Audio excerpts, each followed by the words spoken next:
There are such universal themes in the Star Wars stories, and ironically, I think people feel that it, you know, despite being fantasy, science fiction, it reflects the world we actually live in its inclusiveness and diversity and conflict and themes of good against evil. And it's fascinating to experience that as a child, you know, to have your imagination so enriched by these stories, and then now as an adult to look back and rekindle my relationship to Star Wars, and in particular those Star Wars movies and the tone of this series, which I find is a little bit more Empire Strikes Back and a bit grittier and edgier Star Wars.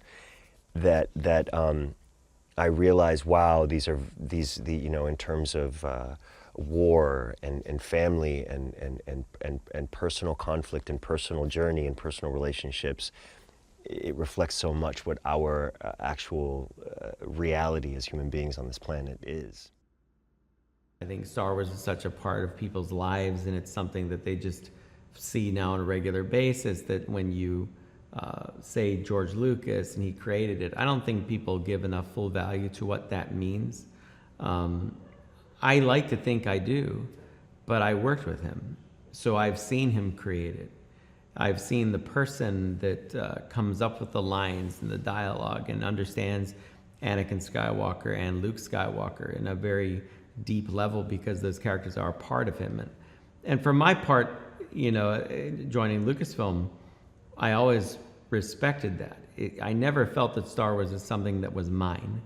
I felt privileged to be a part of telling the story. I felt grateful that I got to do it with George. Star Wars is a big influence on me because it came out in '77. I was born in '66, so I was right at the right age for that thing to hit. And it was before all the hype.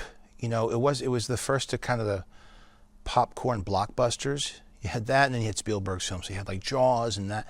But before then, it was still the '70s. You know, it was '70s movies. And I remember seeing, I don't even remember seeing a commercial. I remember seeing like a picture in the newspaper, like the New York Post or something, about the movie.